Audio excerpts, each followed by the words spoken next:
tenemos además el privilegio de contar aquí con Patricia López, que es, hoy por hoy cabe decir que es una de las emprendedoras más exitosas que hay en Sevilla. Ella ahora os va a contar en qué consiste su empresa. Nos ha estado comentando hace un momento que acaba de cerrar una ronda de financiación.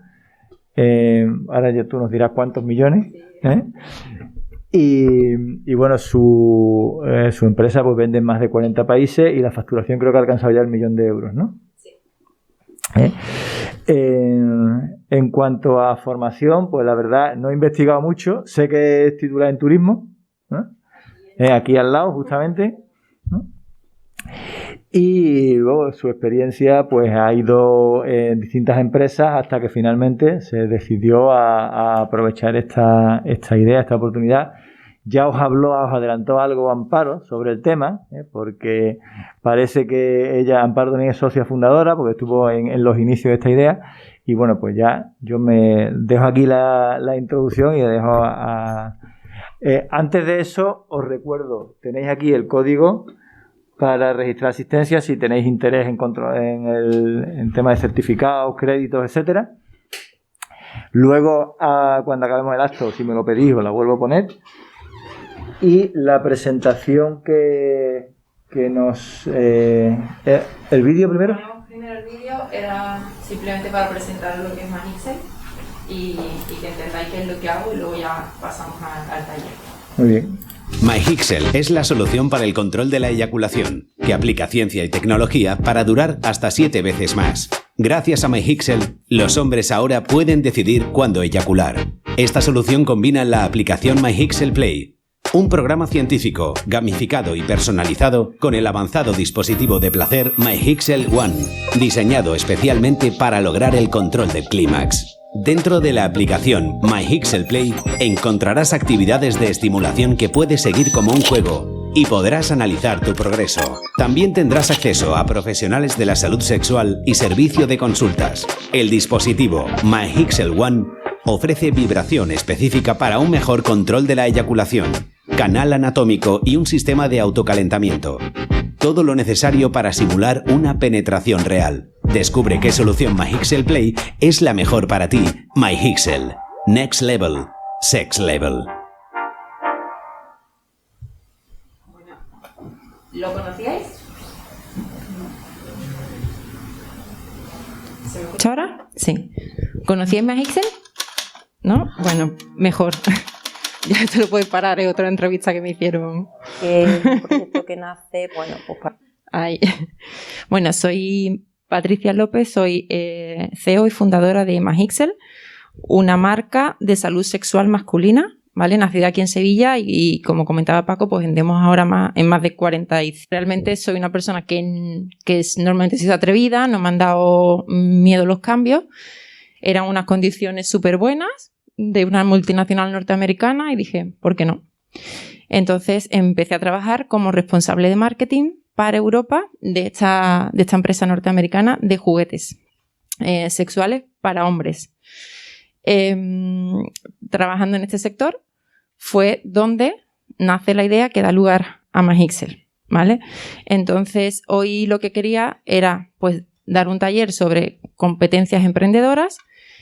He puesto solamente una slide donde pongo 5 competencias que yo considero imprescindibles a la hora de emprender y para no estar con una presentación tediosa, lo que quiero contar es mi historia para que veáis un poco cómo, bueno, mi historia y la de MyHixel para que veáis que estas 5 competencias pues han tenido cabida dentro de todo lo que es el desarrollo de la startup, ¿vale? Desde que nace hasta el punto en el que estamos hoy en día.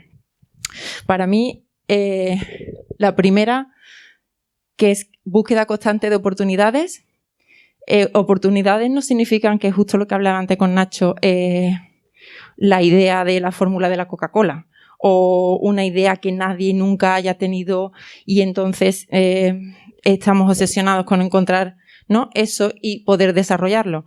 Muchas veces una oportunidad viene de una idea existente que simplemente pues o nadie lo ha aterrizado de la forma en la que pensáis que se puede hacer, o se puede hacer de otra manera, o se le puede dar una nueva funcionalidad y puede ser una idea o una oportunidad que da lugar a una startup. Entonces, en mi caso, de hecho, ni siquiera es una idea mía, ¿vale? Magixel es, como habéis visto, una marca que el principal producto que tiene actualmente a la venta es una solución para el control de la eyaculación. Y esto, lo pionero, es que es la primera vez que se combina ciencia, es decir, un protocolo cognitivo-conductual, que es una terapia desarrollada por sexólogos, se combina con un dispositivo físico, con un hardware, que se diseña a medida para complementar esta terapia. Esta idea no surge de mí, surge de un investigador, de un sexólogo, que junto con la Universidad de Elche y la Universidad de Murcia, pues arrancó en 2014 una línea de investigación sobre este protocolo de actividades para que el hombre aprenda a controlar la eyaculación. Primero arrancó con esta terapia y con bastante buenos resultados entre sus pacientes, pero se dio cuenta que en sus pacientes mejoraban notablemente cuando hacían los ejercicios, pero cuando tenían que poner en práctica estos ejercicios que aprendían a través de la técnica, pues con sus parejas, ¿no? Cuando tenían el acto sexual en realidad, ahí perdían mucho control. Entonces se quejaban de la teoría está muy bien, cuando lo pongo en práctica yo solo está muy bien, cuando lo pongo a la práctica con mi pareja sexual, ahí pierdo el control porque las sensaciones son muy diferentes. ¿Qué se le ocurre al sexólogo? Vamos a decirle que utilicen masturbadores masculinos, los que se conocen como las vaginas en lata o vaginas falsas o lo que sea, porque de esta manera, mientras se entrenan con la metodología que nosotros hemos desarrollado, a nivel de sensaciones, pues puede ser más parecido luego al coito real. Empiezan de esta manera. Ellos, este grupo de investigadores, cierra una colaboración con una marca de este tipo de producto, que es una marca japonesa. Inician las primeras investigaciones combinando estos productos físicos con su terapia y los pacientes mejoran sustancialmente con respecto a aquellos que solamente habían hecho la parte teórica. Perfecto. ¿Cuál fue el siguiente paso? Pues que esta marca japonesa tenía productos, que eran unos productos que eran estas vaginas y que eran solamente, bueno, pues con un diseño, o sea, no tenían componentes electrónicos, eran vaginas estrictamente manuales y con componentes plásticos y, por supuesto, pues no se habían diseñado para ninguna finalidad terapéutica. O sea, la finalidad con la que se habían diseñado era una finalidad lúdica o de placer, ¿no? Pero no tenían... Aunque estos investigadores le estuvieran dando una usabilidad terapéutica, no era la finalidad de las mismas cuando se crearon. ¿Qué es lo que hacen estos investigadores? Es decir, si conseguimos a alguien que nos haga un diseño a medida con lo que nosotros estamos buscando, pues conseguiremos optimizar más todavía toda la parte de la terapia. ¿Qué significa esto de hacer una vagina artificial a medida? O sea, os podéis imaginar que lo que es la hoja de encargo en sí es un poquito extraña, ¿no? Pero ellos que necesitaban, pues, imitar de la manera más realista posible las sensaciones que tiene un hombre a la hora de penetrar. Entonces necesitaban, pues, que el canal interno de este tipo de productos fuera lo más realista posible, que se calentara a temperatura corporal, que tuviese un nivel de lubricación parecido, en este caso, al de la vagina. El canal también era vaginal, pero porque el concepto de eyaculación precoz está desfasado, pero se circunscribe al canal vaginal. Y luego, bueno, pues una serie de características de que el material se pareciera a la piel humana. Lo que se pretendía, para que me entendáis, o sea, yo suelo hacer esta comparativa, la gente lo entiende fácil, es como crear un simulador de vuelo para un piloto, ¿vale? O sea, está el piloto que tiene su técnica y sabe su teoría y luego la pone en práctica en un simulador de vuelo que es lo más parecido a lo que va a tener luego en la realidad, ¿no? Pues aquí se trataba de construir como un simulador de vuelo para aquellos que se entrenaran con la metodología de control de la eyaculación. Bueno, pues estos investigadores se ponen en marcha, se ponen a buscar empresas que les hagan esto, que les puedan hacer este tipo de dispositivo que ellos están, que han pensado que puede ser la mejor manera de optimizar su teoría, su terapia, y hablan con la empresa para la que yo trabajaba, que también era fabricante de este tipo de productos, pero eran fabricantes como los japoneses, es decir, los productos que ellos hacían, los hacían sin ningún componente electrónico también, simplemente plástico y también con una finalidad lúdica. Entonces, cuando llegan y se presentan y cuentan la idea, bueno, soy yo la persona que canaliza esa comunicación con ellos, me cuentan todo el proyecto y yo personalmente le veo muchísimo potencial. Le veo mucho potencial porque haciendo investigación de mercado y demás, pues veo que la eyaculación precoz es la disfunción sexual masculina más extendida en el mundo. 1 de cada 3 hombres en el mundo sufre o sufrirá eyaculación precoz. Y el 80% de estos hombres no acuden a un especialista porque les da vergüenza. Entonces buscan una solución en Internet, ¿vale? Entonces yo digo, no solamente se puede crear un dispositivo a medida tal y como le están pidiendo ellos, sino que habría que darle una vuelta a digitalizar toda la solución, porque hasta ese momento la parte de la terapia se hacía desde el Instituto de Sexología, ¿no? que ellos tenían en Murcia y en Elche. Entonces yo de repente como que veo la idea bastante clara. En ese momento yo la propongo dentro de la empresa en la que trabajaba. Eso es lo que se conoce como intraemprendimiento. Se puede emprender dentro de una empresa ya existente, consolidada, que no sea una startup. No lo ven viable, no lo ven factible o no lo ven interesante. Y es donde yo decido hacerlo yo. O sea, yo le veo el suficiente tirón, el suficiente potencial como para decidir dejar la empresa en la que estaba trabajando, en la que llevaba casi 4 años, y lanzarlo por mi cuenta, ¿no? Entonces, ahí es donde se ve, bueno, pues la búsqueda constante de oportunidades, iniciativa, proactividad, resultan primordiales, es precisamente eso.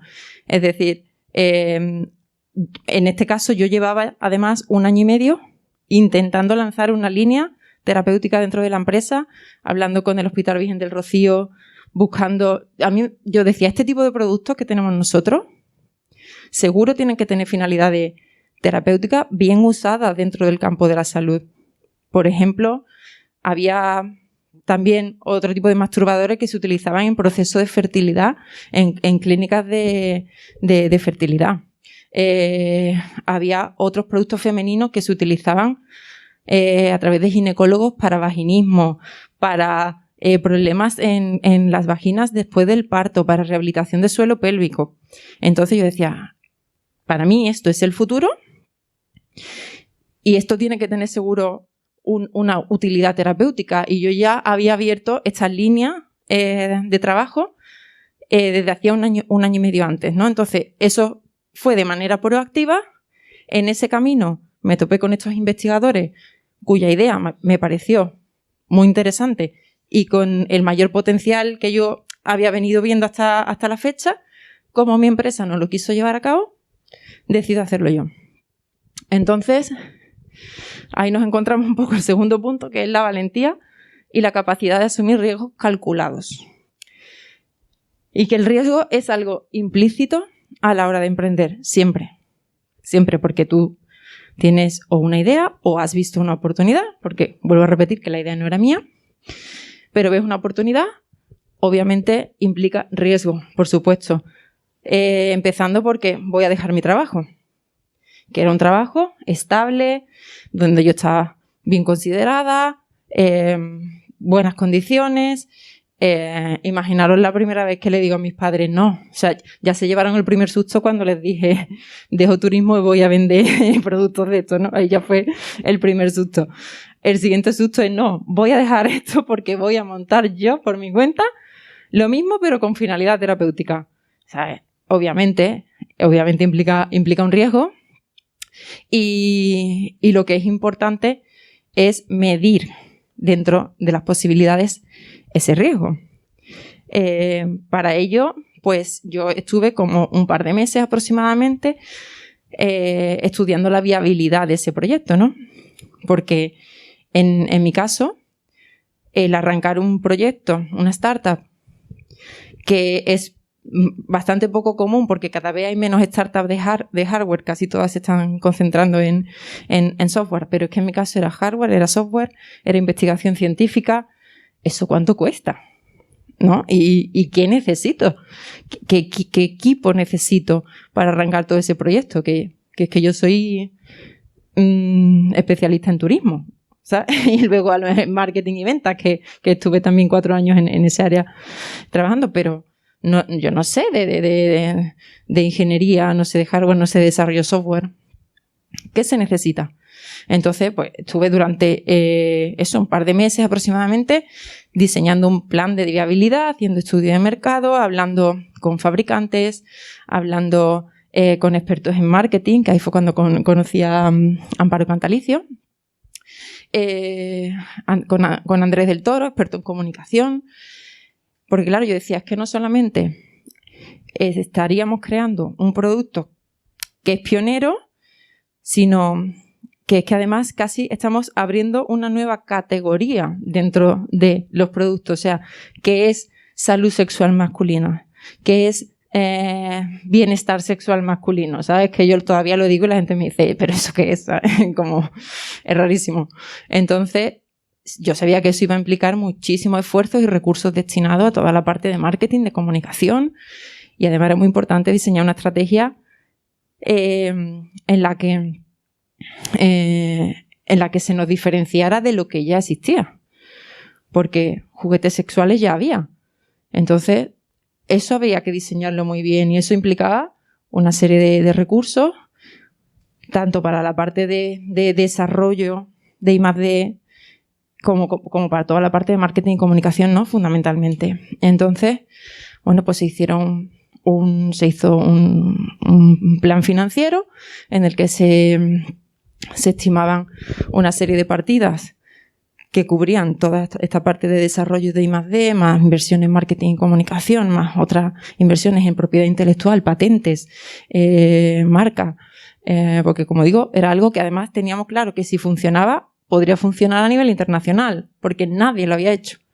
Nadie había pensado en crear una marca que ofreciese unas soluciones basadas en ciencia y tecnología para ayudar a los hombres a mejorar su vida íntima. Así tal cual. No existía. Existían un montón de productos, existían un montón de profesionales médicos, pero nadie los había combinado y había dotado de digitalización todo ese entorno para traducirlo a una solución que se compra en un clic, ¿vale? Entonces, pues se preparó este plan financiero y hacían falta como unos 300.000 euros, ¿vale? Yo no lo tenía, o sea, ya no digo, no, eso ni con ahorros, ni... Era un proyecto muy demandante de financiación de inversión desde el principio. Y bueno, en ese momento, pues Amparo Cantalicio me había presentado al que a día de hoy sigue siendo nuestro CFO, nuestro responsable financiero, que se llama Javier de la Torre, que Javier de la Torre es el CEO de una empresa que se llama Lean Finance, que es una empresa de finanzas para startups, ¿vale? Yo hasta ese momento no sabía lo que era una startup. O sea, yo había visto la idea, había conocido a los investigadores, yo le veía una viabilidad o empezábamos a verle una viabilidad, pero yo no sabía lo que era una startup. Y entonces conozco a Javier. Y Javier me dice, no, mira, Patricia, esto lo vamos a hacer así. Esto hay que buscar inversores. A la empresa se le tiene que dotar de una valoración. Y yo digo, ¿pero qué valoración? Si yo tengo un PowerPoint, ¿sabes? No sé esto cuánto vale. Y dice, pues eso se puede valorar y se puede levantar inversión con esta valoración y con esta idea se puede buscar inversión y pueden entrar inversores que te ayuden a arrancar el proyecto. Vale, perfecto, pues tengo una startup. No lo sabía hasta el momento, perfecto. Venga, pues se trabaja una valoración de la empresa a través de Javier y con eso hacemos los primeros amagos de buscar inversores para arrancar el proyecto. Bueno, pues era, como os digo, un PowerPoint de una empresa de salud sexual masculina liderado por una mujer que estudió turismo desde Sevilla para todo el mundo.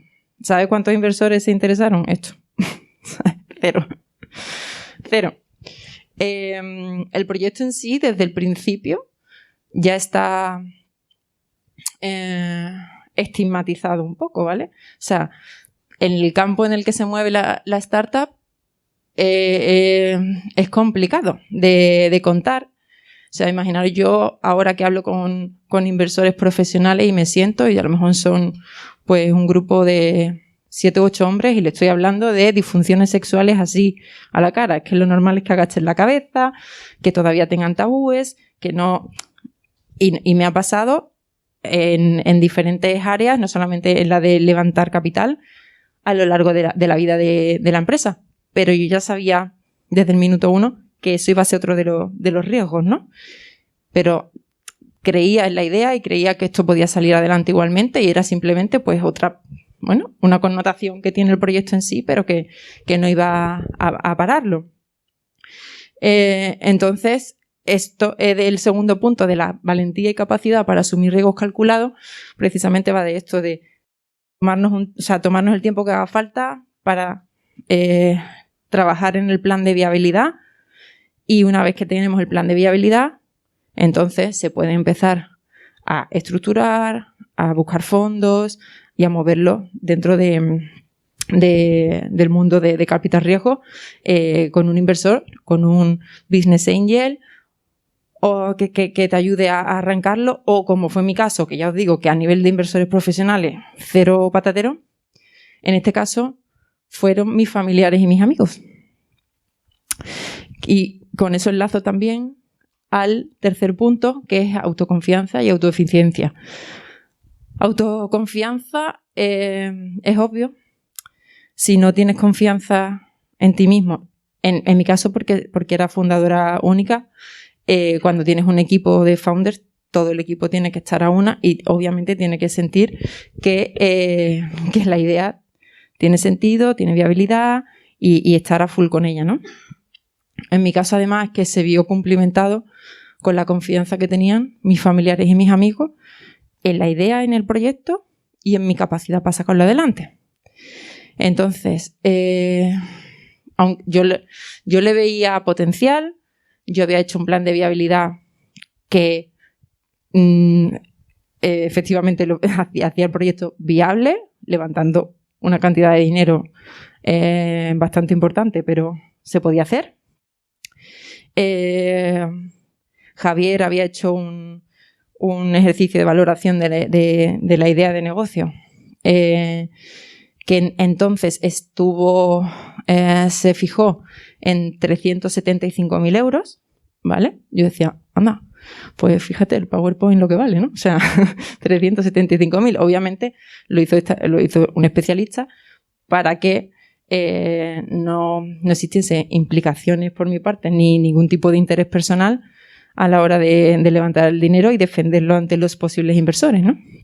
En este caso, además, que los inversores iban a ser mis familiares y mis amigos. Entonces, por eso, en mi caso, lo quise dejar claro que era una cuestión hecha por una empresa externa profesional.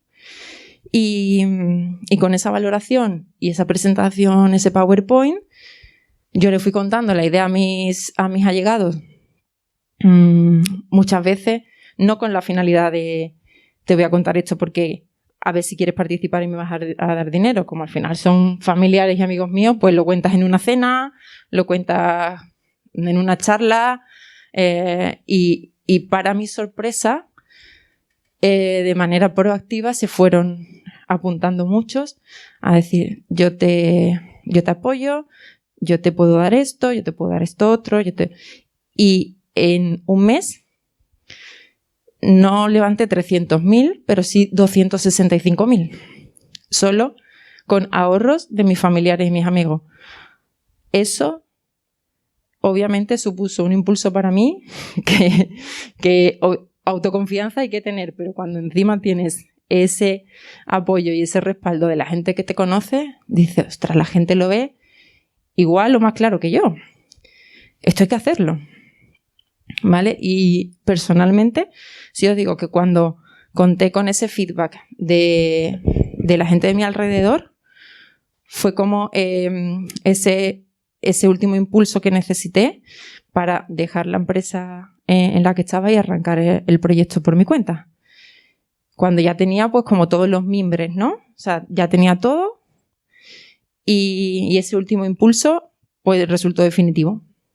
Entonces dejé la empresa, ya comuniqué tanto a los investigadores como al fabricante con el que había estado en contacto en su día y demás, oye, que sí, que voy adelante con esta idea y que la quiero lanzar.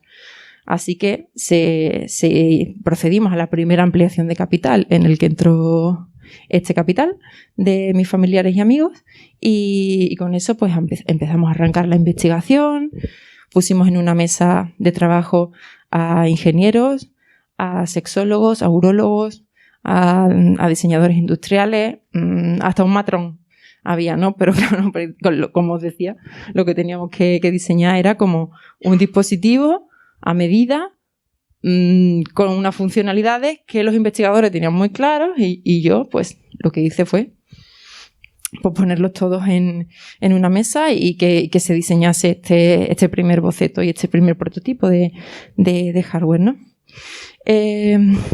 La segunda parte del tercer punto, que es autoeficiencia, se refiere a que cuando tú arrancas, vuelvo a repetir, ya sea siendo fundador único o con un equipo de founders, durante varios meses, probablemente, te encuentras solo, ¿vale? Es decir, normalmente un proyecto se tiene que trabajar desde bastantes áreas, es decir, es muy interesante tener un perfil multidisciplinar en según qué rol, ¿vale? Cuando sois varios los founders, a lo mejor cada uno tiene un perfil muy concreto, ¿no? Y que suelen ser complementarios. En mi caso, como era sola, pues por suerte yo tenía una experiencia de haber trabajado en el sector turístico en una consultora durante que estuve también casi 4 años y eso me dio mucha versatilidad y eso me sirvió mucho personalmente a la hora de emprender, porque es que yo tenía que lo mismo hablar con los investigadores, con el fabricante, con el desarrollador del software, con el de las patentes, llevar el tema contable, fiscal y tal con la gestoría. En marketing y comunicación me apoyaban, pero lógicamente era la persona que coordinaba y la que iba un poco detrás de ellos para que se fuese trabajando. Entonces,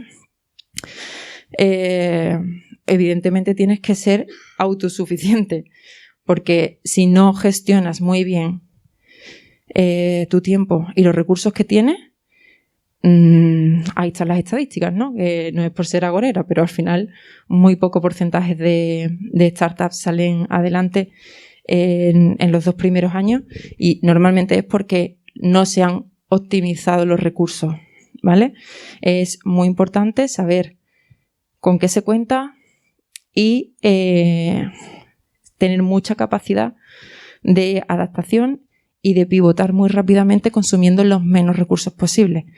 Eso es lo que se conoce como Lean Startup, ¿no? Entonces, aunque se habían levantado casi 265.000 euros, no, o sea, había que optimizarlos y destinarlos de manera muy eficiente a donde tenía que ir cada uno de ellos.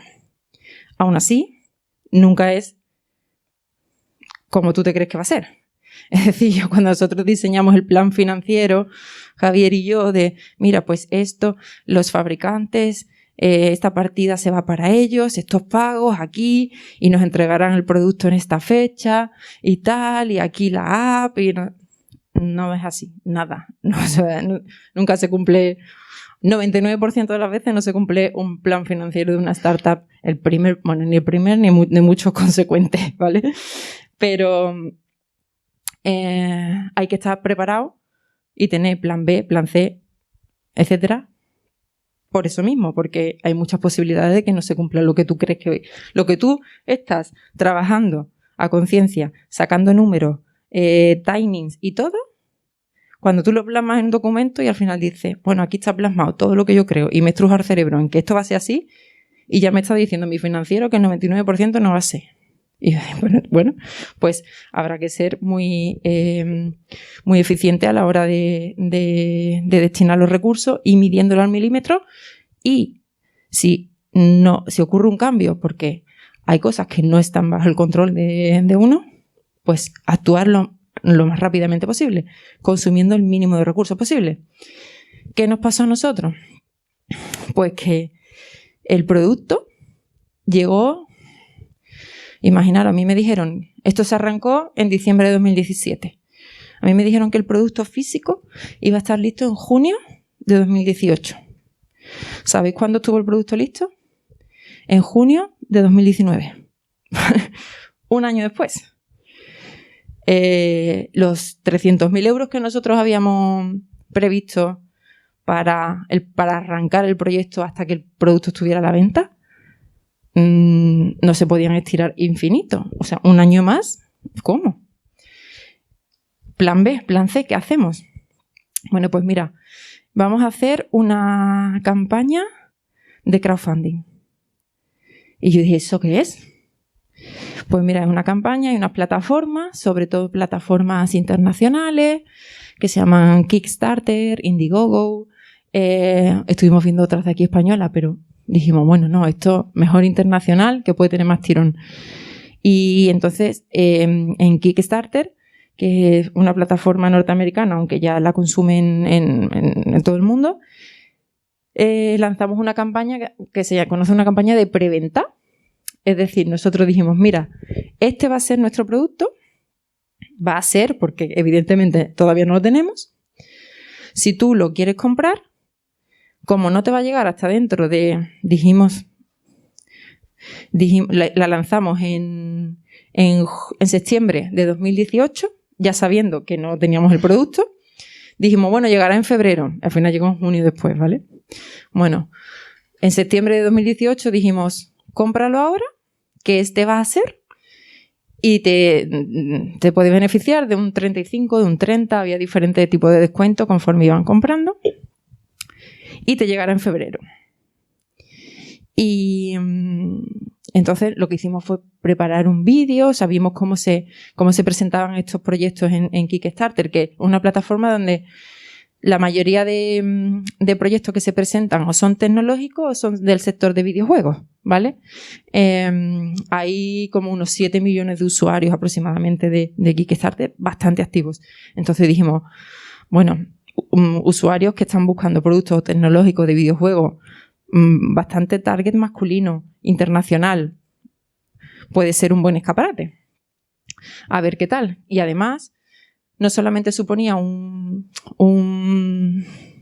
una posible línea de ingresos, que no estábamos teniendo ingresos, porque claro, el producto no había llegado, yo no podía vender. Entonces, no solamente por una parte, podríamos tener una línea extra de ingresos que nos ayudase a estirar toda esta fase, sino que además era la primera vez, como la prueba de fuego, es la primera vez que yo esto lo voy a poner en conocimiento de un target que se supone bastante afín a lo que estamos diseñando. Porque claro, en mi cabeza era estupendo. En la de mis familiares y amigos, ostras, qué buena idea, también toma mi dinero. Y en la que íbamos comentando, ostras, sí, pero al final no es ni tu cabeza, ni la de tu amigo, ni la de nada. Es si el público te lo compra o no te lo compra. Y además, habíamos dicho a este precio. Y decíamos, ¿y a este precio? ¿Será alto, será bajo? Pues no hay mejor prueba de fuego que ponerlo en manos del consumidor, ¿no? Entonces dijimos, venga, pues matamos 2 pájaros de un tiro. Si nos va bien, tenemos una línea extra de ingresos y además empezamos a recopilar feedback de qué piensa realmente el potencial cliente final, ¿no? Y con eso preparamos una campaña express. Normalmente las campañas de crowdfunding se suele preparar con 3-4 meses. Nosotros las preparamos con 3 semanas. Vídeo, corriendo. Se suele trabajar con tanto tiempo porque tú subes la información de tu campaña y empiezas a trabajar toda la base de datos y le vas dando información, etcétera. Bueno, pues nosotros eso no lo hicimos, ¿vale? O sea, no nos dio tiempo. Necesitamos lanzar ya, necesitábamos ver si recopilábamos el dinero y dijimos, el objetivo era recaudar $20.000 en una campaña de 30 días. Y lo lanzamos y recaudamos los $20.000 en 33 horas. ¿Vale? Entonces, pues, obviamente imaginaros el subidón que teníamos. Y no era ya tanto por haber alcanzado la cifra de $20.000 en tan poco tiempo, sino por la implicación que tenía en cuanto a validación. ¿Sabes? Dijimos, ostras, está claro, target del que se supone que podía ser nuestro posible comprador y en 33 horas hemos alcanzado esta cifra. Al final, las campañas de crowdfunding suelen ser como un pico muy fuerte al principio cuando se lanzan, como los 2-3 primeros días muy fuertes, luego un valle y luego los últimos 2-3 días también hasta el final de la campaña. Y nosotros recaudamos en los 30 días al final casi $80.000. Y además sin poder hacer absolutamente nada de marketing. Porque, como comentaba, el proyecto se ubica dentro del campo del área sexual, de salud, pero salud sexual, y todo lo que es social marketing, ¿vale? Hacer publicidad en YouTube, en Facebook, en Instagram, nosotros lo tenemos vetado. Porque como parte de nuestra solución es un producto físico que se utiliza para la masturbación, pues no cumplimos las políticas. Entonces, ¿fue un palo? Sí, porque nosotros decíamos, sí, ok, tenemos un producto que se utiliza para esto, pero es que tiene una finalidad terapéutica, tiene una investigación detrás, lo han promovido investigadores y pensamos que íbamos a sortear ese escollo, pero no fue así. Y a día de hoy sigue sin serlo. ¿Vale? Nosotros no podemos utilizar las técnicas de digital marketing que utilizan casi todas las empresas. Ni imaginar lo que es no poder anunciar un producto en Instagram o en Facebook hoy en día, ¿no? O sea, es complicado. Entonces, ¿cómo lo vende? Bueno, pues nos adaptamos y utilizamos otras técnicas de marketing. Por eso os decía que al final la connotación del tipo de startup que es MagixEl tiene muchas implicaciones, no solamente desde el punto de vista, como os contaba antes, de los inversores, sino, por ejemplo, ahora con la parte de marketing. Dentro del siguiente punto, que sería tener un pensamiento crítico y creativo, pues es muy importante que dentro de un proceso de emprendimiento estemos súper abiertos a recibir feedback de todo tipo. Positivo, negativo, que te rodees de un equipo multidisciplinar en el que todo el mundo tenga libertad para expresar qué es lo que piensa y que no pienses que lo que tú crees está aunque seas la que ha ideado el proyecto o la que está detrás de todo, no tienes la razón en absolutamente todo, ¿no? Entonces eso es lo primero que tienes que ser, que bastante abierta a aceptar críticas constructivas, estamos hablando siempre de una manera constructiva, y a estar todo el tiempo intentando solventar problemas de la manera más creativa posible. Emprendimiento va relacionado y va de la mano de la innovación.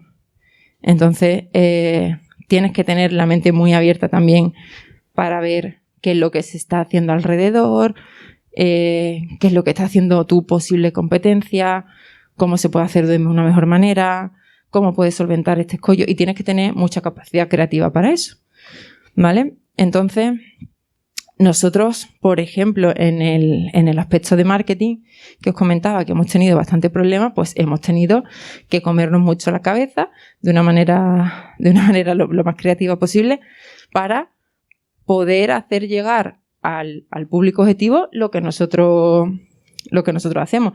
No podíamos estar haciendo Kickstarter todo el tiempo. Eso no tiene sentido. Nosotros teníamos que llegar a una masa crítica a través de los medios que teníamos y tal y como estábamos diseñando nuestros canales de venta. Entonces, bueno, pues por seguir contando la historia de manera cronológica, después de Kickstarter, bueno, pues subidón, casi $80.000, producto validado, y el producto va a llegar en febrero. En febrero tampoco llega. El producto físico se fabrica en China y, pues bueno, hay unos retrasos. Llega el Año Nuevo chino, que no sé si lo conocéis, pero es el Año Nuevo, ellos lo celebran durante 1 mes y medio aproximadamente, en el que desde mitad de enero hasta finales de febrero cierra todo China. Y yo era como, ¿pero que cierra todo China cómo? O sea, no, que ahí no trabaja nadie. Pues nada, estamos esperando a que los chinos vuelvan a abrir para fabricar el producto. En paralelo, es verdad que no estábamos parados, estábamos mejorando lo que es el diseño de la aplicación. Lanzamos un segundo ensayo clínico con prototipos, porque no teníamos la producción final, pero sí teníamos prototipos, pues lanzamos un segundo ensayo clínico. Empezamos a presentar el proyecto a nivel internacional dentro del área médica. Lo presentamos en congresos médicos de medicina sexual, ¿vale? Son congresos donde van urólogos y terapeutas sexuales y presentan novedades y presentan, bueno, desde novedades a la hora de técnicas quirúrgicas hasta novedades de tecnología, que ahí es donde nos englobamos un poco nosotros. Presentábamos las investigaciones, hablábamos con profesionales y tenía súper buena acogida el proyecto también a través de estos profesionales. Y entonces dijimos, ok, tenemos como la validación por parte del público objetivo, validación por parte de los profesionales médicos, que para nosotros era muy importante porque era la principal ventaja competitiva que íbamos a tener con el sector de los juguetes y demás. Es decir, nosotros somos un producto médico basado en investigación y además que respaldan los profesionales médicos. Entonces, para nosotros también era muy importante eso. Y empezamos a trabajar en todo lo que son las certificaciones médicas para nuestro producto. Es decir, que se considere un producto médico, no un juguete o no un producto con otra finalidad. Entonces, iniciamos el proceso de validación o de verificación del producto médico con la FDA norteamericana, que es como la agencia del medicamento de allí. E iniciamos también el proceso con la agencia del medicamento española, que era la que nos podía también cubrir para luego toda la Unión Europea. Pues, bueno, son procesos bastante largos, pero ya hemos conseguido los dos, tanto registrar el producto en la FDA norteamericana como con la agencia del medicamento de aquí. Conseguimos como empresa la licencia de fabricante sanitario y con eso el marcado CE de productos sanitarios para toda la Unión Europea. ¿Qué implicó esto? Pues que no solamente el cliente final, sino que ya empresas distribuidoras de productos médicos, que son las que venden un bisturí a un hospital, por ejemplo, dijesen, ¡ay, que sois producto médico! Ah, ok, pues entonces me interesa porque yo vendo productos médicos a urólogos, en hospitales, en clínicas, en todo esto. Y empezamos también a vender nuestros productos, no solo al cliente final, sino a través de distribuidores especializados que le venden a profesionales médicos que luego a su vez se los recomiendan al cliente final, ¿no? Entonces, bueno, nuestro modelo de negocio, para que lo entendáis, es B2C, vendemos al cliente a través de nuestra página web, pero luego tenemos también B2B2C, que se llama, que es este proceso de le vendo a un distribuidor para que le venda a un médico, que le venda a un paciente, ¿vale? Entonces, de esa manera se fue conformando todo lo que es nuestra red comercial y empezamos a vender el producto de manera internacional, porque empezamos a conseguir distribuidores internacionales y también, pues poco a poco, sin poder utilizar, como os decía, las técnicas de marketing digital más extendidas, pero empezamos a trabajar en nuestro caso, por ejemplo, mucho lo que es PR, lo que se conoce como relaciones públicas, y con agencias de medios de comunicación. Entonces, empezamos con una agencia de Londres y ellos empezaron a mover un poco la marca y a decir, pues mira, esta marca ha nacido, hace esto, son pioneros, y empezó a tener cierta cobertura en medios internacionales, lo que es la marca, la idea, etcétera. Y a partir de ahí luego cogimos también una agencia en España y también una agencia en Nueva York. ¿Vale? Actualmente contamos con esas 3 agencias de prensa. Ahora, a finales de año, vamos a abrir una en Alemania. Y con distribuidores actualmente contamos con unos 18 distribuidores, ¿vale? Estamos vendiendo a través de distribución médica en Estados Unidos, en México, en Chile, en Argentina, España, Suiza, Alemania, Australia, Hong Kong, ¿vale? Estamos y más, o sea, países nórdicos, Reino Unido y en la web, como comentaba al principio de la presentación, en más de 45 países. Estas acciones de prensa se han ido combinando con otras acciones, como por ejemplo la de marketing de influencers, que si bien yo no puedo utilizar mi Facebook de MyHixel para hacer publicidad, pero puedo utilizar el de cualquier influencer. Que ahora viene la segunda parte, que no es tan fácil, de ¿y quién quiere promocionar un producto para eyaculación precoz? ¿Sabe? Que es como... Pero claro, ahí poco a poco pues hemos ido eliminando esas barreras. Nosotros lo que contamos desde MyHixel es que no somos una marca que haga productos solo para hombres que tienen problemas de eyaculación precoz, y de hecho hemos sacado una línea de productos que es para cualquier hombre que quiera mejorar su capacidad de controlar la eyaculación, no desde un punto de vista de tengo un problema, sino desde un punto de vista preventivo. Es decir, pues si existe una técnica que implica la utilización de una aplicación móvil que incluye una terapia con un dispositivo y eso me va a ayudar a mejorar mi vida íntima, pues ¿por qué no?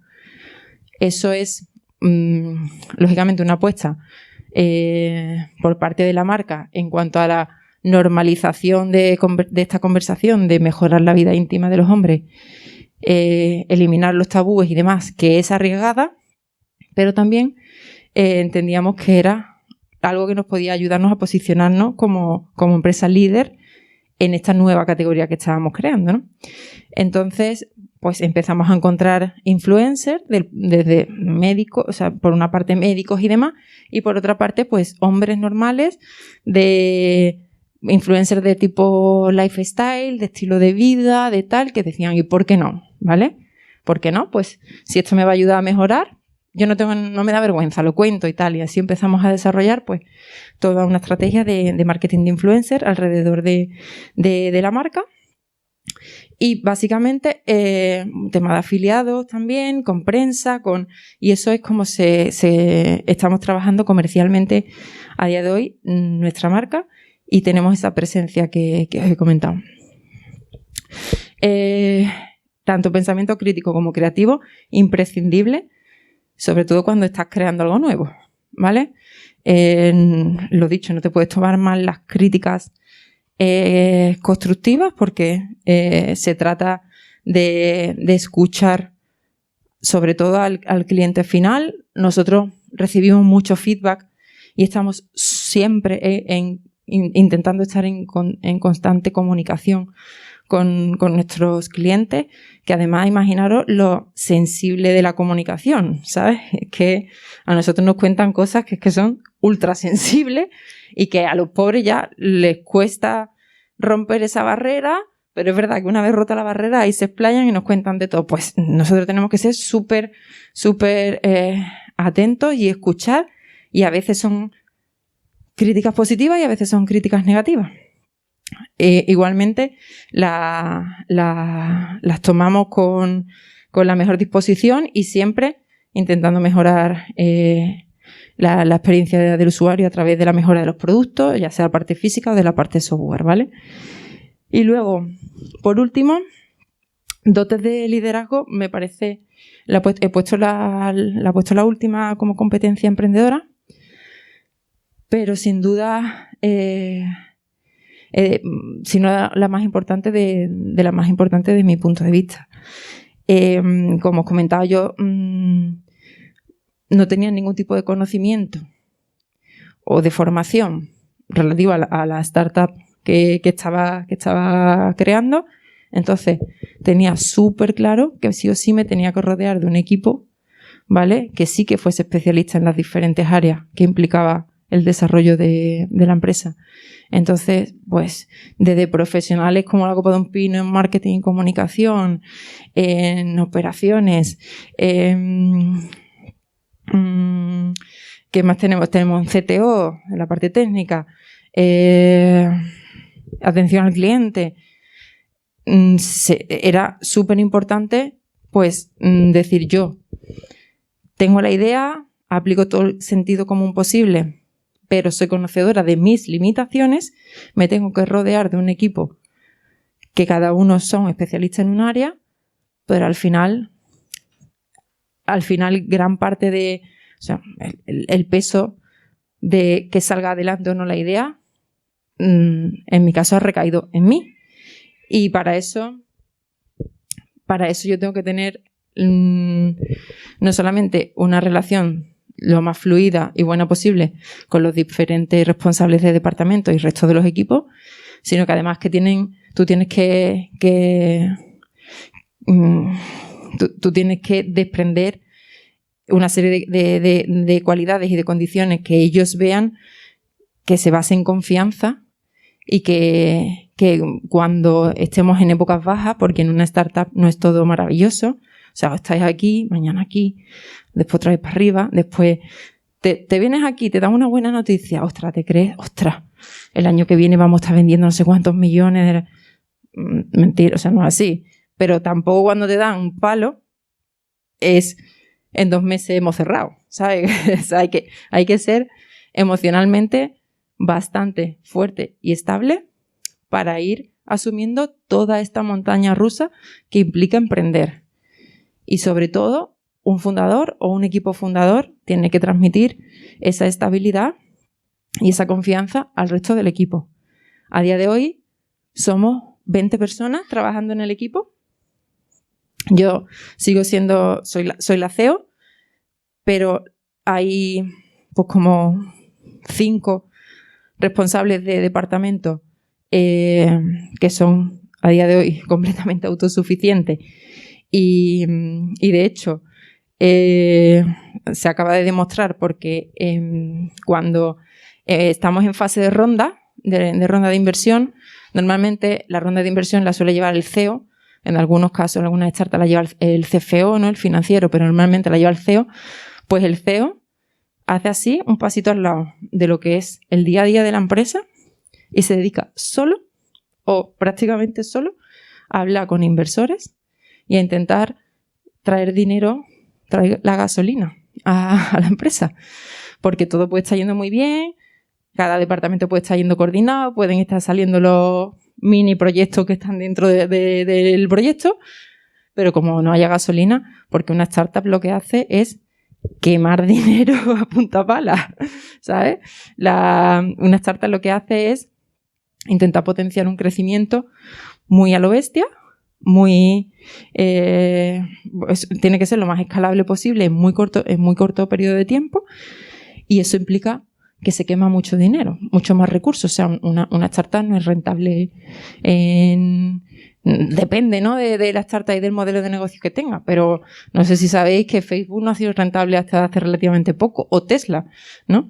¿Y cómo se sustenta eso? Pues a través de inyecciones de capital. Entonces, cada X tiempo, la empresa tiene que estar haciendo rondas de inversión, y en mi caso, he sido yo la persona que ha estado llevando todo la negociación y todo lo que es el proceso de fundraising, y yo hago así, un pasito para el lado, cosa que personalmente no me gusta nada porque me encanta estar metida en el día a día de la empresa y saber todo, hasta de el material de qué, pero mándamelo, yo lo quiero tocar o leer, de todo, ¿sabes? O sea, me gusta estar en el barro absoluto, pero no puede ser. Entonces yo tengo que dar un pasito al lado. El día a día de la empresa la llevan los compañeros, y yo me dedico a buscar la gasolina, ¿vale? Bueno, pues si eso no está basado en una relación de respeto, de confianza, en nuestro caso, en el caso de MagixEl, es además una estructura completamente horizontal, en la que no hay jerarquía y todo está basado en trabajo en equipo, en buena relación, en respeto y confianza. Si eso no es así y la figura del líder no desprende eso hacia su equipo, no, probablemente no saldría adelante, ¿vale?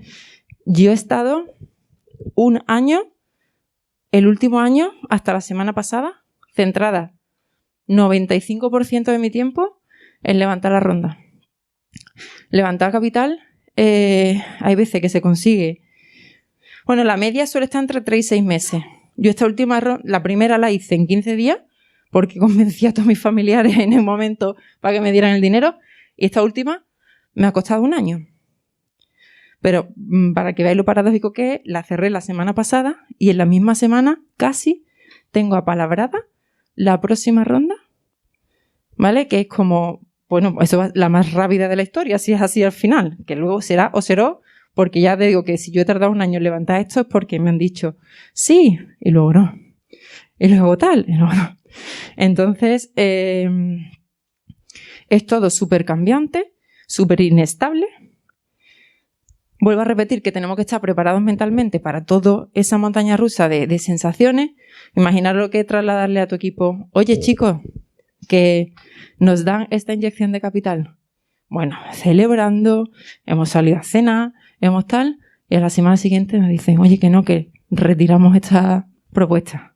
Ostras, te quieres morir allí todo abrazado, pero ¿qué pasa? Entonces, ¿hasta dónde llegamos? ¿Y cuánto dinero tenemos? ¿Y tal? Y pensad que el equipo se ha ido formando y somos casi 20 personas y hay profesionales, hay perfiles más junior, pero hay perfiles también más senior, que es una apuesta personal, porque yo como startup no podía darles un salario de una empresa, ¿no? Tradicional, estable, etcétera. Entonces yo le decía, mira, es una apuesta personal. Si te gusta el proyecto y funcionas bien, aquí creceremos todos a medida que vaya creciendo el proyecto. Lo que pasa es que si va bien, nos puede ir muy bien. Y entonces hay muchísimo componente personal dentro de las personas que trabajan, en este caso en MagixEl, y hay muchísima implicación, para bien y para mal. Para bien, en mi caso yo prefería personas que estuviesen implicadas con ese nivel, ¿vale? Que entendiesen el proyecto casi como suyo, precisamente porque sabía que yo durante X tiempo iba a tener que dar ese pasito al lado, iba a tener que dedicarme a otra cosa, que no es fácil hacer así, dar un pasito al lado y decir, y ahora a ver, ¿sabes? Que lo lleven los demás, que es como tu criatura, ¿no? Si esto lo he creado yo, esto es mío. Tienes que confiar completamente en el equipo que tienes, pero es que además el equipo tiene que confiar plenamente en que tú como líder, ¿sabes? Como mamapato, ¿no? O sea, que me voy a buscar comida, me voy a buscar gasolina. Y el equipo tiene que confiar plenamente también en mí, en este caso, para que eso suceda. Pues por eso os decía que esa capacidad de liderazgo es fundamental, porque si hay algo crítico dentro, esto sí se comparte ya sea una startup o sea una empresa tradicional, son los recursos humanos, ¿no? Es el equipo. La gestión del equipo es crítica. O sea, la idea más brillante del mundo, con los mejores inversores detrás, se puede ir al traste con un mal equipo. Entonces, por eso es importante mantener un equilibrio en todo, ¿vale? Es fundamental esa confianza, esa implicación, y a partir de ahí, pues el resto de competencias estarán alrededor, ¿no? de esa capacidad de liderar y de que confíen en ti y de tú confiar en tu equipo. Para contaros ya también un poquito del final de la ronda, pues como os he dicho, he estado un año intentando levantar una ronda de 1 millón de euros. ¿vale? Que sería una ronda semilla o seed. Al final, como decía, en junio de este año, en teoría, teníamos ya el ok de un fondo de inversión que ponía esa cantidad. A la semana de decirnos que sí, nos dijeron que no.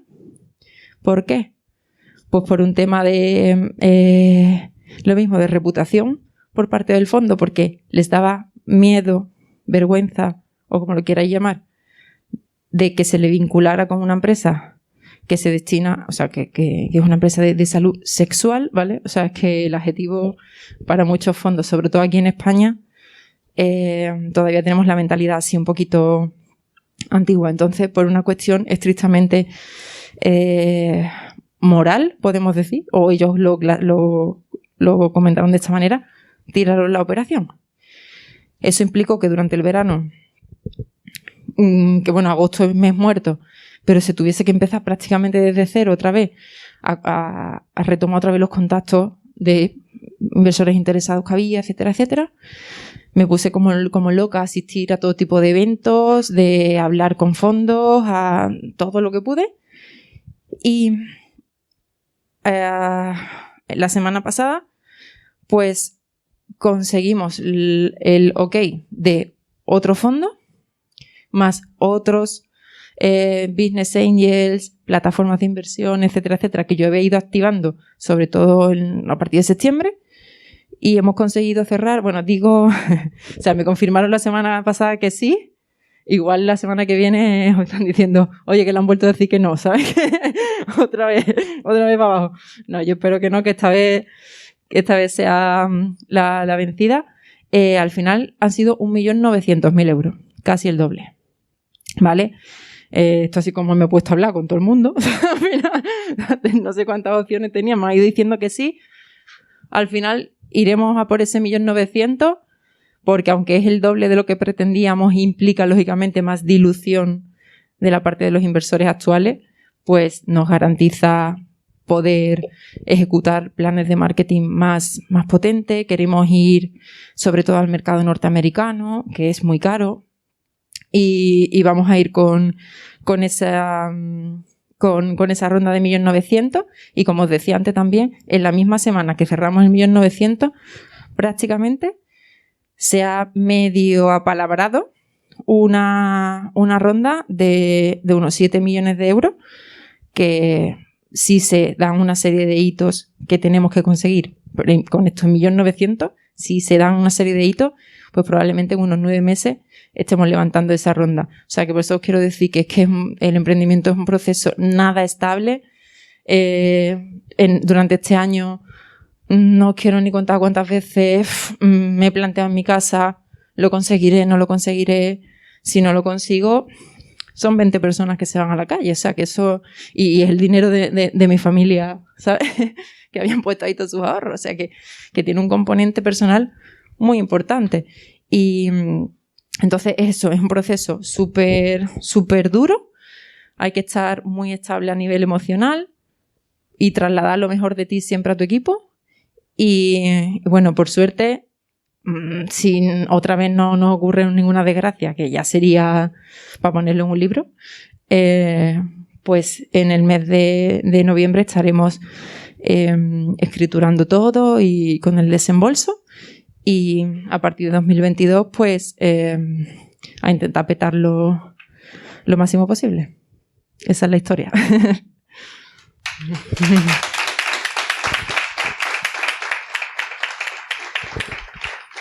Bueno, muchísimas gracias por contarnos la historia con tanto detalle, tan a fondo, y por relacionarlo con las competencias.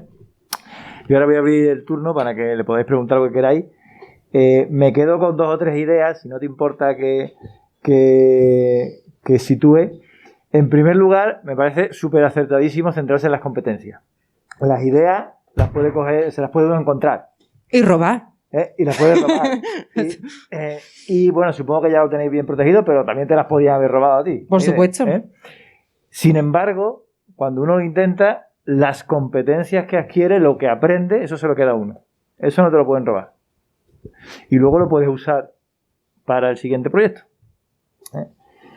Luego, otra cosa que me ha gustado mucho que has dicho, lo de planificación y el plan es inútil, pero la planificación es esencial.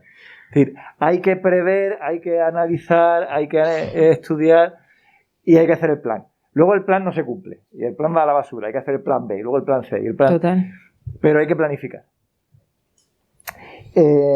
Y luego hay otra cosa que en vuestra empresa se cumple, que es que vosotros sois lo que los técnicos llaman un board global, ¿no? Habéis nacido ya pensando en un mercado global.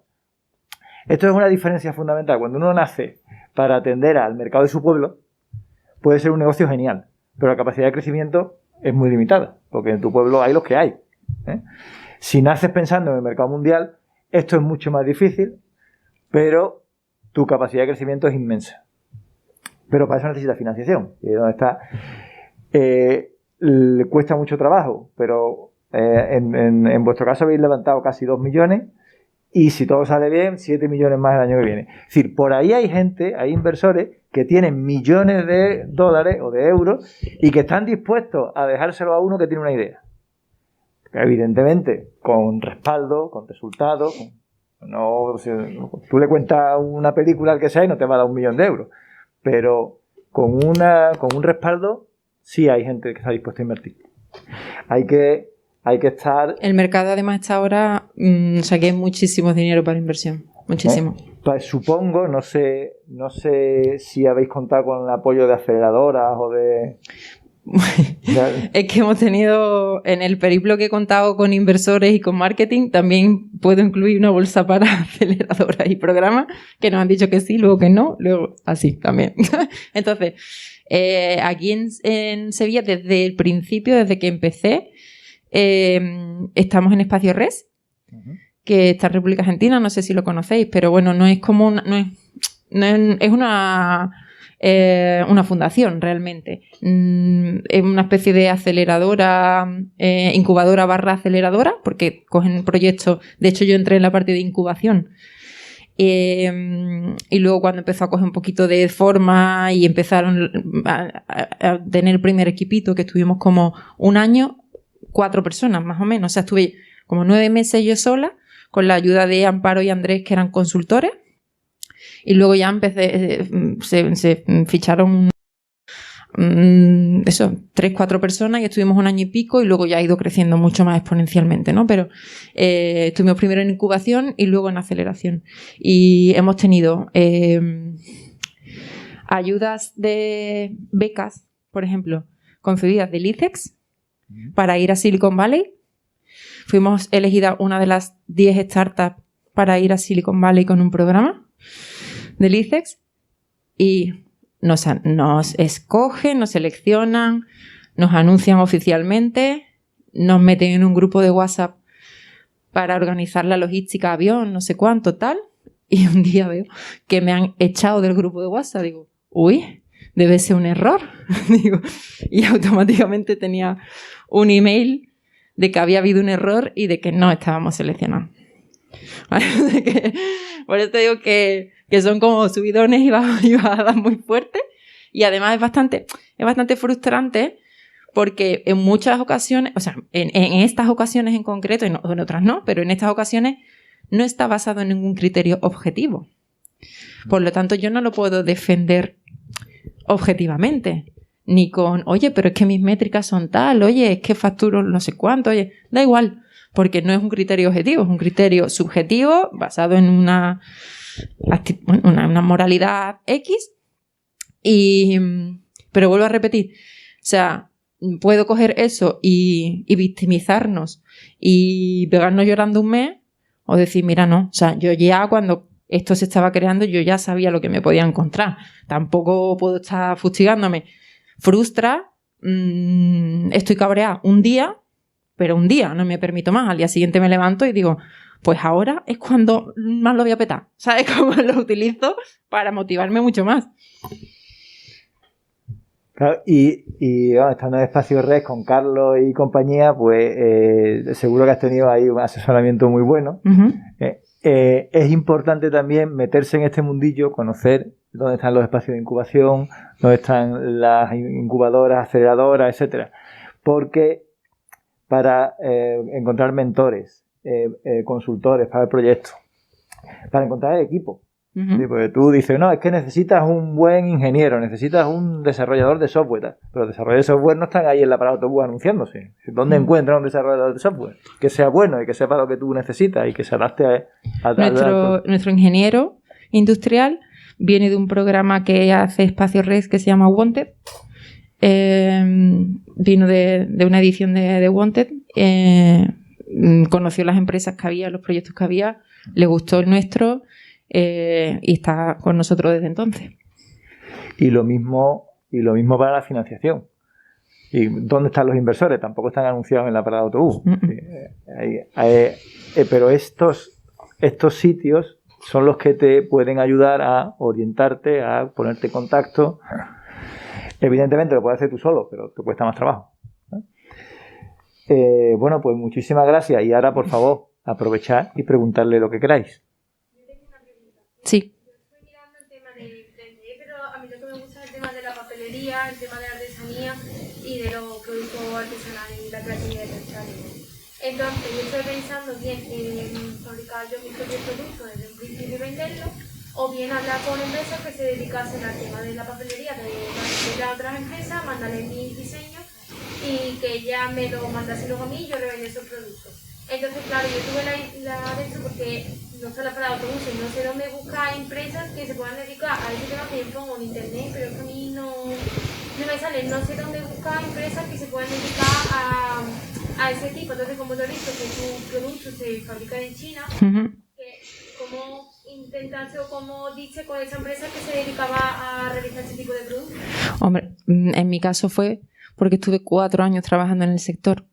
Entonces, aunque la marca para la que yo trabajaba tenía fábrica propia, pero conocía a muchas otras marcas que tenían fabricantes. Luego, son un tipo de producto muy, muy específico. No, ¿sabes? No estamos fabricando zapatos, que imagínate cuántos fabricantes puede haber. Entonces, son fabricantes bastante nicho y bastante reducidos. Y por mis contactos que hice en la industria, pues hablé con varias marcas que me recomendaron fabricantes y así los contacté. Pero bueno, que es cuestión de a lo mejor dar con uno y a partir de ahí tirando del hilo para saber cuáles son las competencias, cuáles, ¿sabes?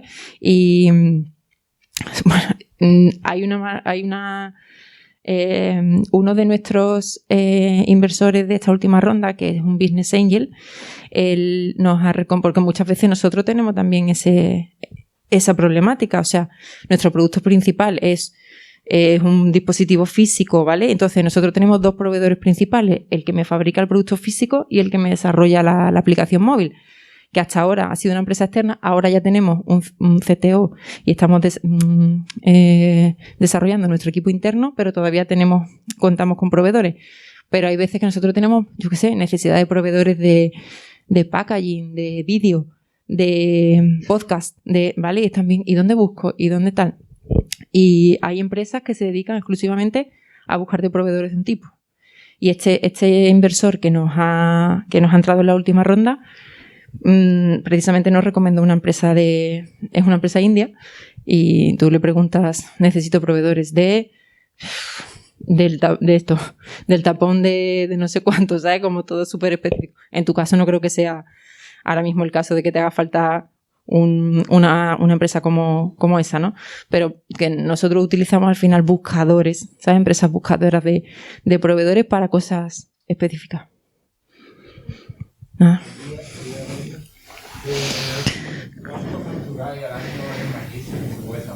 Sí, este año vamos a cerrar con aproximadamente 1 millón de euros. El año pasado fueron 500.000 y el año anterior, que fue el primero que empezamos las ventas, fueron 90.000.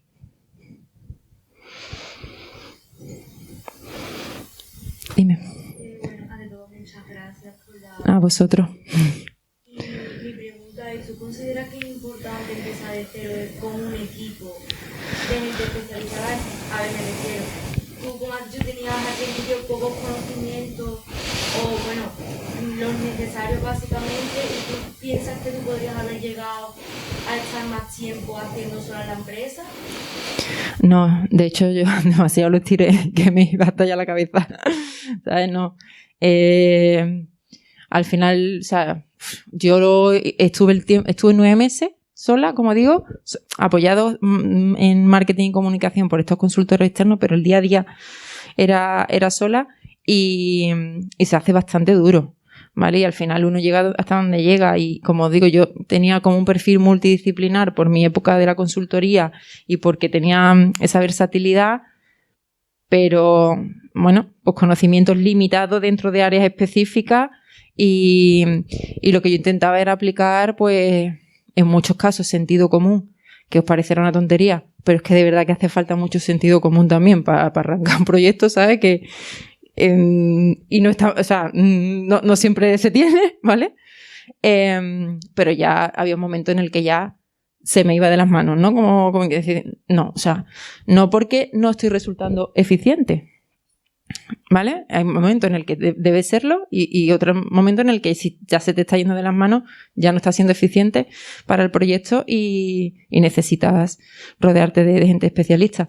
También os digo que lo normal no es que una startup se arranque con un solo fundador.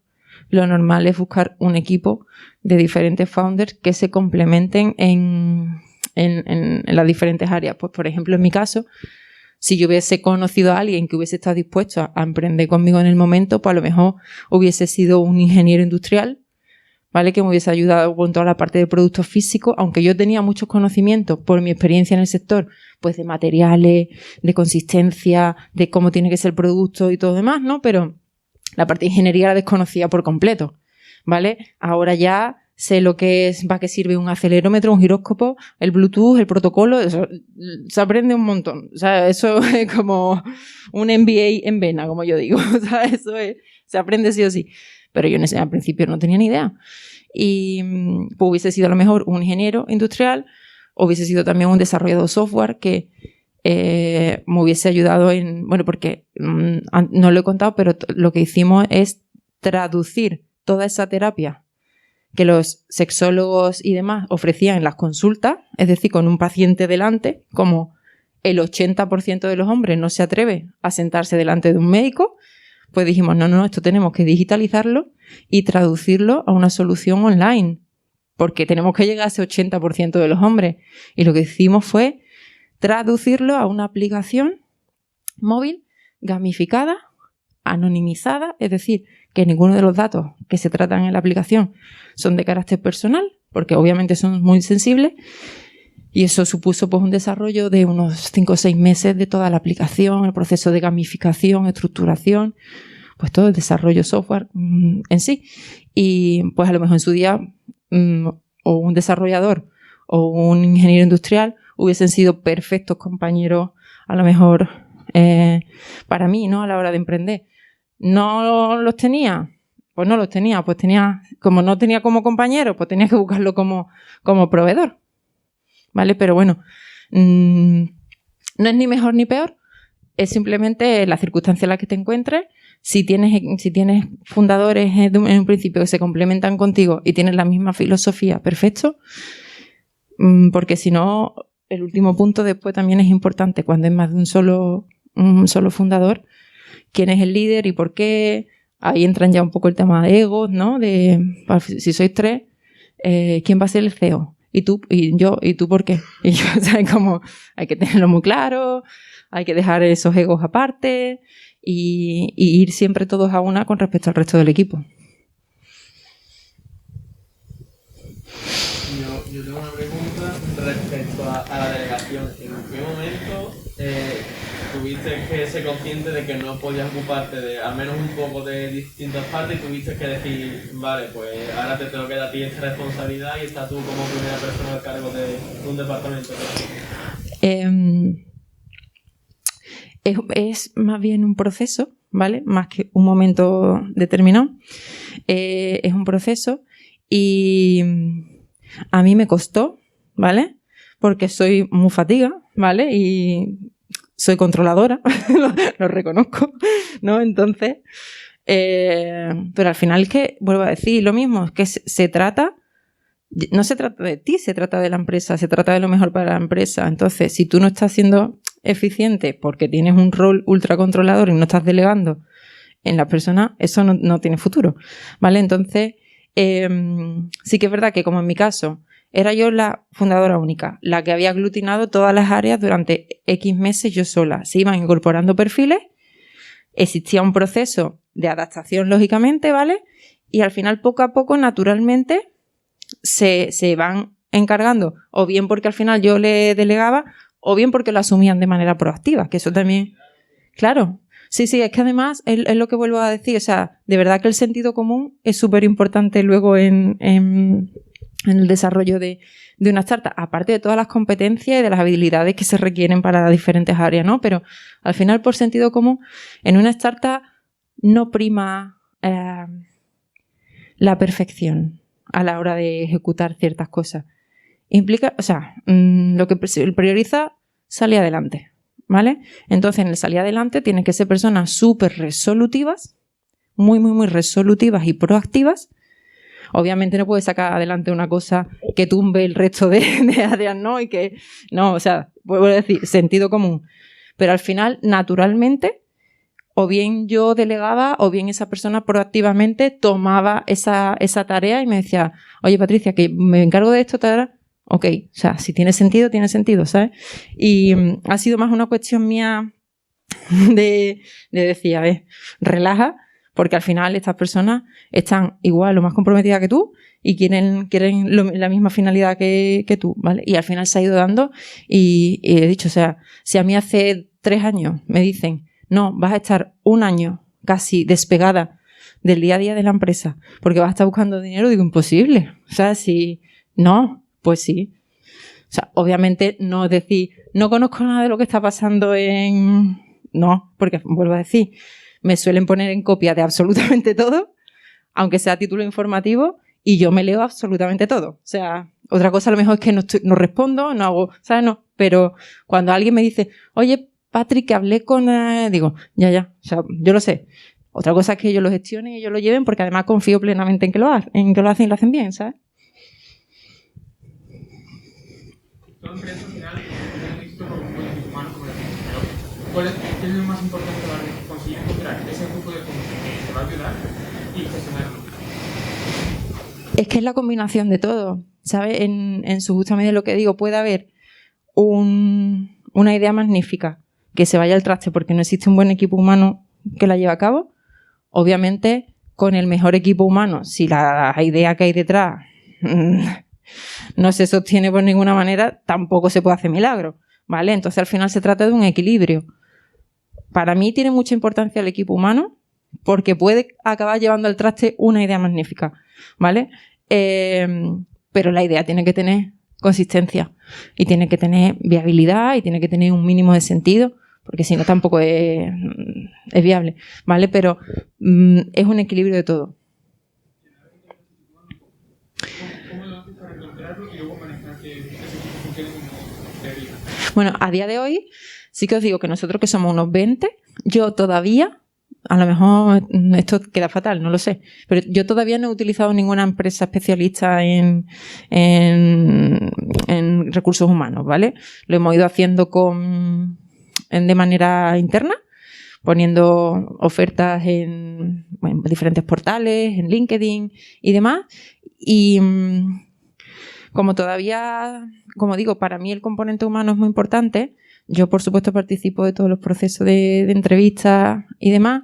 Para mí, que la persona me transmita que tiene valores parecidos a los que tenemos dentro del equipo es muy importante. Yo os puedo decir que he contratado a una chica que a día de hoy está en el departamento de comunicación, que creo que ha hecho una de las entrevistas más desastrosas que he visto en mi vida, de los nervios que tenía.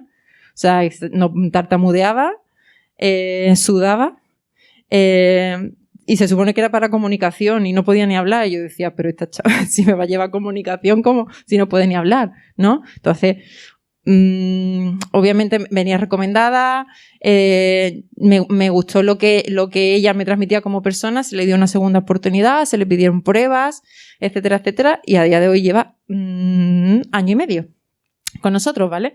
Y encantados con ella.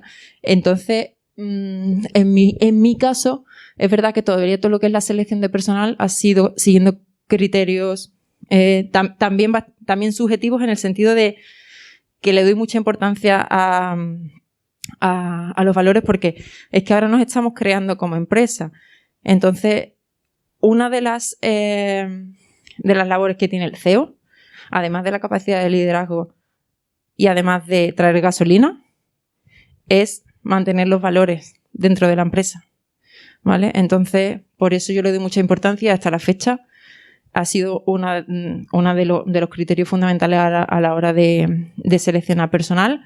Supongo que conforme la empresa fuese creciendo, o si va creciendo, pues a lo mejor se acabaría externalizando a través de empresas de recursos humanos, de selección de personal, etcétera, etcétera. Se intentaría, lógicamente, hacer mucho hincapié en todo lo que os comento, el tema de valores, pero bueno, al final se acaba un poquito profesionalizando en ese sentido.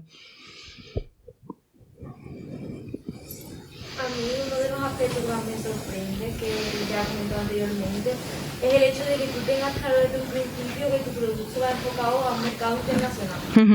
Y además naciendo con pocos recursos para ser una empresa de ese tamaño. Entonces yo te podría pedir que tú me dijeras clave o que tú crees importante para impulsar un producto desde un mercado pequeño hacia una vista internacional. En mi caso, ayudó que yo venía de trabajar en un sector, ¿vale?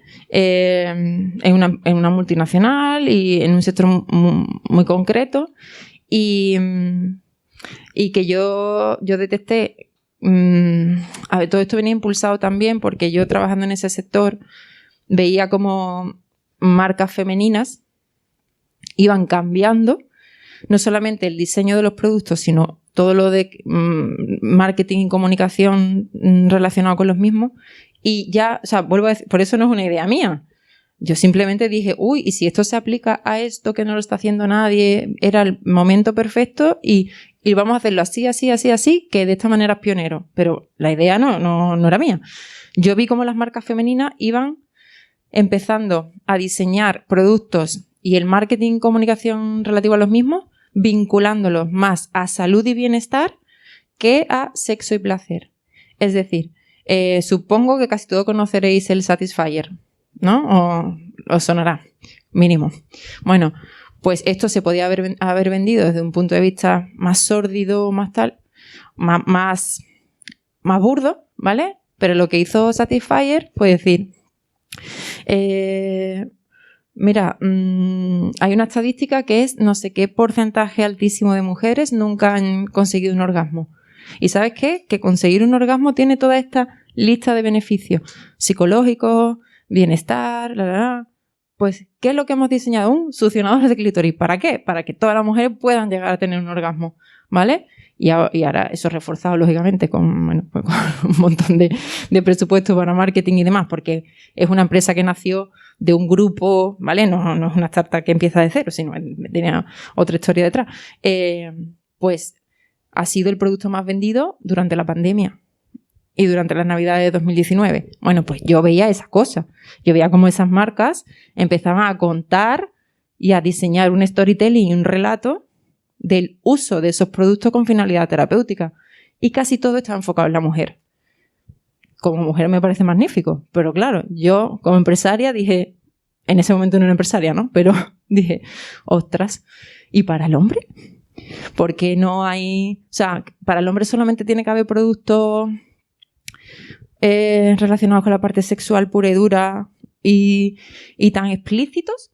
¿Por qué no puede haber una marca, ¿no? que diseñe estos productos también contándolo de esta manera y ofreciéndole esta serie de ventajas a los hombres?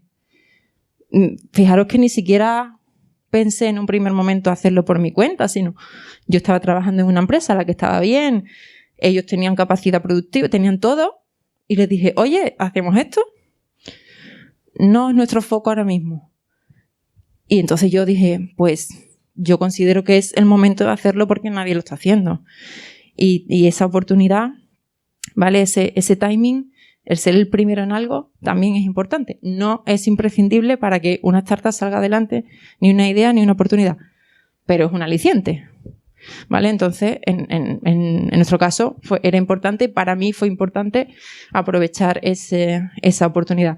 Y como yo conocía el sector a nivel internacional, ¿vale? Supe que ese espacio no lo estaba ocupando nadie a nivel internacional. Y de ahí que la idea, aunque surgió aquí y iba a ser con recursos limitados, siempre desde el principio tenía ese enfoque internacional.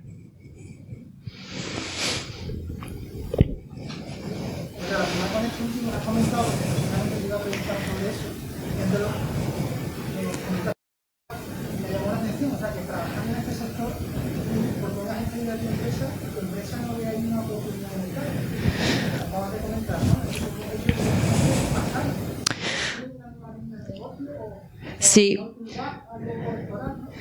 pero mira, le pasó a mi empresa y le pasó también a la empresa japonesa con la que estaba ya colaborando el grupo de investigadores, que ya estaba colaborando de hecho. Y entonces les decía los investigadores, pero ¿me puede hacer por favor un producto con estas funcionalidades y tal y cual? Bueno, pues yo que te digo que está trabajando ahí, es una industria que vende cantidades brutales, que fabrican como rosquillas. O sea, la empresa para la que yo trabajaba vendía más de 500.000 unidades al año de producto, ¿vale? Yo estoy hablando de nosotros, es otro tipo de target, es otro tipo de precio, es todo, pero nosotros hemos vendido 8.000 desde que arrancamos, hace 2 años y medio. Ellos vendían 500.000 al año y tenían todavía más demanda que capacidad productiva. Entonces, su momento era, o sea, su foco estaba en, no, tenemos que producir, o sea, es que, ¿me entiendes? Ya tenían falta de oferta, o sea, su foco estaba en cómo aumentar la capacidad productiva para dar respuestas a la demanda que tenían. Entonces, el plantearse lanzar una línea de negocio en paralelo, que puede ir bien, mal, regular, no era su prioridad. Actualmente tampoco tienen una línea terapéutica.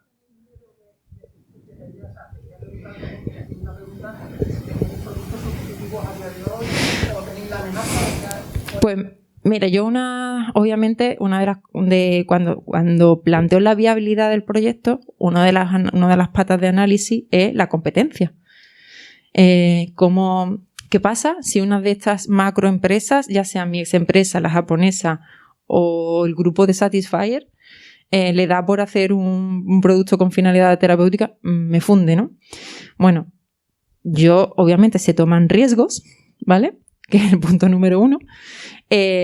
Pero mi experiencia me decía que lo mismo que estaba mi empresa de esa manera, estaba el resto de marcas. O sea, están todas centradas en sacar más productos porque es que lo que saca se vende, ¿vale? Y en el nicho en el que están. Y luego, otra oportunidad que vi es que, yo lo voy a vincular a un tema médico y de investigación. Entonces, por una parte estaban los médicos, que tienen ideas sobre productos físicos y tal y cual, pero no se van a meter en fabricar porque no se van a meter en ese lío, porque ellos son médicos y atienden pacientes y tienen su actividad es otra, ¿no? Aunque tienen ideas, que a nosotros nos llegan muchos médicos diciendo, tengo una idea de tal, pero ¿me lo haces? ¿Vale? Ellos no se meten en fabricar. Y por otro lado estaban todos estos fabricantes que están inmersos en todo su día a día. Y precisamente el hecho de hacer algo médico, o sea, lo que os he contado de conseguir la licencia de fabricante sanitario, las certificaciones de la Agencia de Medicamentos Americana, la de aquí, todo eso, es una barrera de entrada para ellos. Entonces, ¿dónde he basado yo mi principal ventaja competitiva? En eso, en tener ya 3 años de background científico. Nosotros tenemos 5 investigaciones lanzadas en el mercado, presentadas, publicadas en 3 revistas internacionales médicas y tengo todos los certificados médicos. Bueno, pues eso, a día de hoy yo lo considero incluso una barrera de entrada más importante que incluso las patentes y la propiedad industrial. Porque las patentes, sí, yo tengo patente en mi producto, pero a mí me cambian, yo qué sé, un componente, la forma, tal, y ya es otro producto, ¿vale? Entonces, obviamente se hace porque se hace y forma parte de la protección, ¿no? de tu idea. Pero la principal ventaja competitiva que yo considero es el haber apostado durante ese primer año y medio que no teníamos el producto en el mercado y que nadie sabía lo que estábamos haciendo, porque todavía no estaba a la venta. En ese primer año y medio, es lo que te dije, hicimos 2 ensayos clínicos, empezamos las certificaciones, empezamos todo, y nosotros ya salimos al mercado con eso.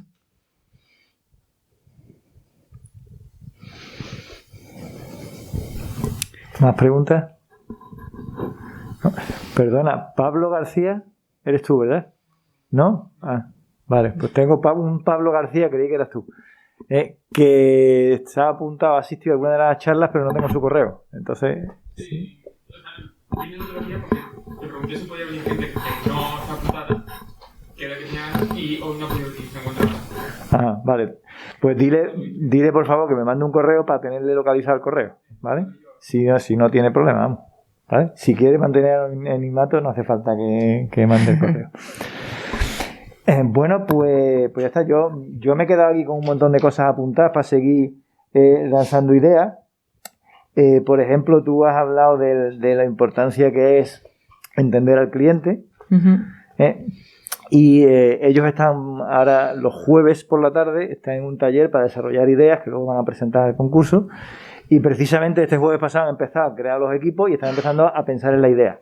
Y no sé si habéis empezado ya a analizar las necesidades de vuestros clientes. ¿Habéis empezado ya o todavía no? Bueno, pues precisamente eso es uno de los aspectos importantes que tú has señalado. Hay que ponerse en la piel del cliente. Hay muchas técnicas para eso, pero hay que entender qué necesita el cliente, hay que conocer al cliente. Y con eso la idea va pivotando. Entonces, como decía antes, una idea buena te la puede estropear un mal equipo, una idea mala no va a ninguna parte, pero bueno, un buen equipo pivota la idea y la convierte en buena. Luego, realmente, para hacer los equipos ellos han tenido que presentar ideas y luego tiene que darse con una. Entonces, alguien tiene que renunciar a su idea, pero pensar que la idea propia no necesariamente es la idea, ¿vale? Cualquier idea es buena si trabajamos sobre ella. Y ya está. Creo que... Yo, con respecto a lo de escuchar clientes y cómo pivotar, en la campaña de crowdfunding que os conté, a ver, nosotros no teníamos previsto hacer una aplicación móvil al principio. Teníamos claro digitalizar la parte de la terapia, pero dijimos, bueno, pues hacemos un programa online, lo típico, una intranet de esto clave, contraseña, y ahí ponemos vídeos, no sé, íbamos a hacer algo como muy producto mínimo viable, ¿vale? Bueno, pues lanzamos la campaña de Kickstarter, en todo momento dijimos programa digital o algo así, y de repente todo el feedback que nos iban dando, porque es una plataforma que interactúa un montón, era, una app, no sé qué, una app, y se podrá descargar de no sé cuánto, y nosotros diciendo, ay Dios mío, que todo el mundo ha entendido que esto es una aplicación, y dijimos, pues habrá que hacerla, o sea, el mercado está hablando, o sea, no vamos a ser nosotros más listos que nadie, si ellos ya nos lo están diciendo, es porque habrá que hacerlo así. Y entonces nos pusimos a diseñar una aplicación.